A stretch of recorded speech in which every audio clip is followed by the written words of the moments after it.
Hello everyone, Colin here with Harness Money. Today I want to talk about the financial lessons that I learned working for Starbucks. I worked in Starbucks for a good amount of time, and there were so many different lessons that I took away from working there that I wanted to share the lessons with you and how you can implement them into your own life.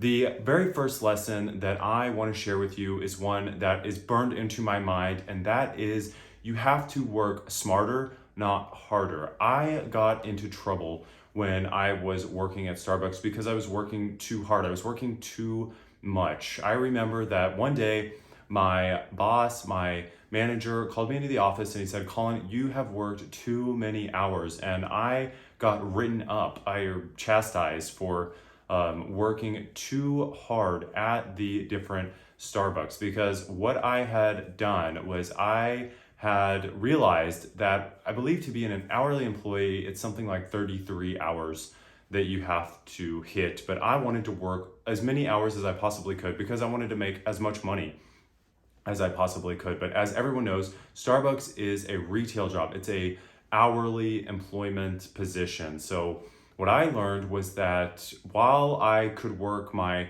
33 hours that they were scheduling me every week, I could also call other stores and see if they had other shifts available, see if they needed help in other locations, and then work those shifts to help those people out. And it kind of just fell into my lap the way that happened because I realized that had happened to our store. We had someone go out, and so someone from another store came to work at ours, and I thought, you know what, I could do the same thing. But then I went over the 40-hour threshold for work for an hourly employee, and I was just so mad because I needed to make more money. I wasn't making very much. I was probably making $8 an hour, $9 an hour there, and it just wasn't cutting it. So I wanted to work as much as possible, but then I was getting in trouble for working, and I just came to realize that you have to work smarter rather than work harder. Don't just think of the number of hours that you can work, but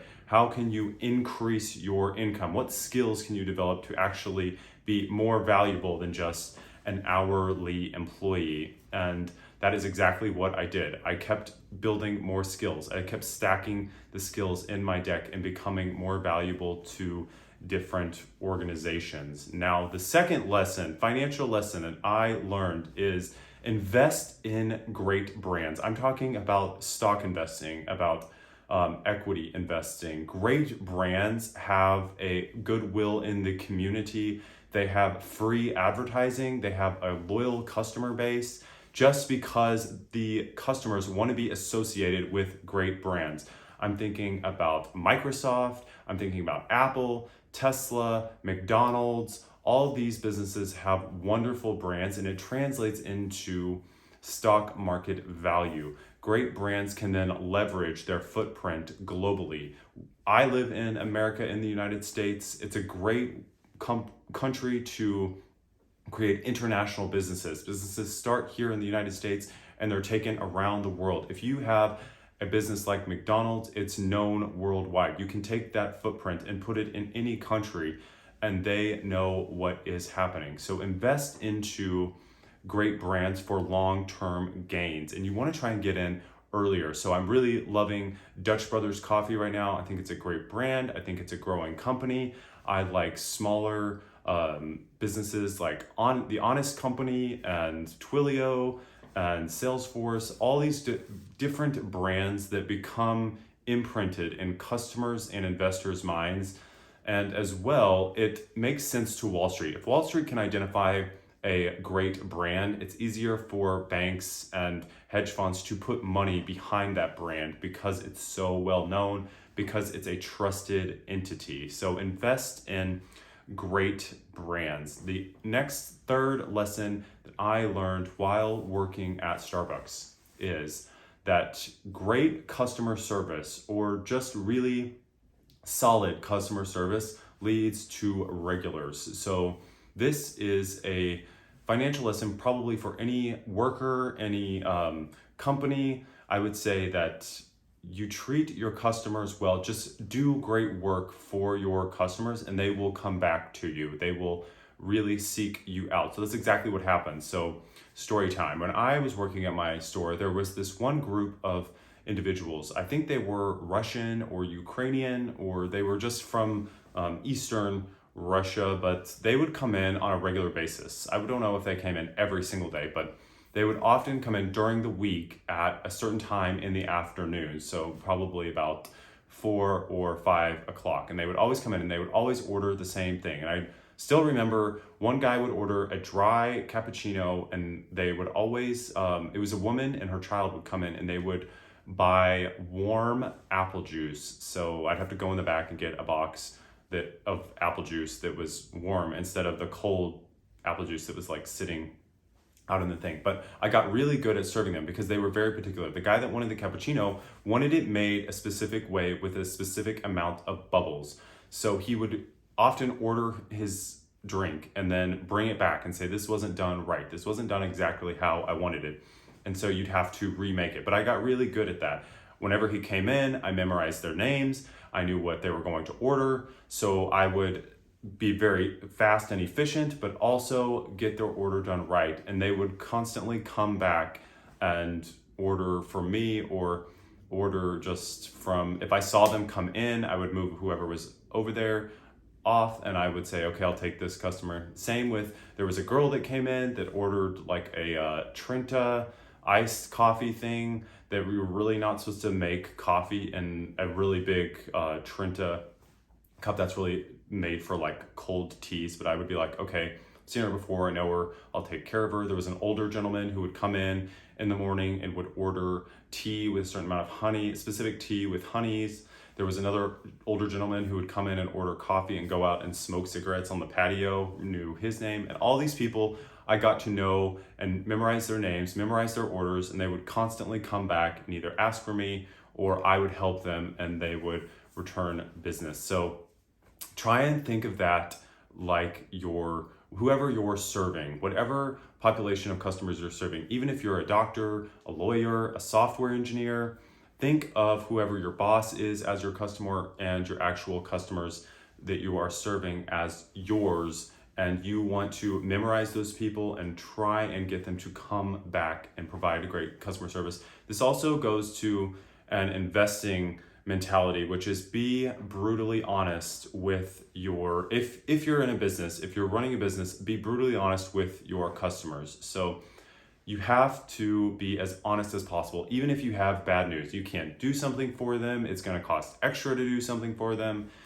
Be honest and tell them upfront what is going on, and they will appreciate that. And then they will seek you out. If you're in management and you're dealing with investors, you have to be brutally honest with them. If you're going to underperform in a quarter, if you're going to overperform, if you want to build brand equity, your reputation as well as your customer service is part of the whole package that you offer the workplace, that you offer society. So you want to be upfront and honest and really work hard at keeping a great reputation, and that will pay dividends down the line. Now, the next lesson that I learned from Starbucks for myself, and if I were running a business or if I were just an employee that wanted to get ahead in my business, is that you need to create multiple streams of income or create multiple streams of value.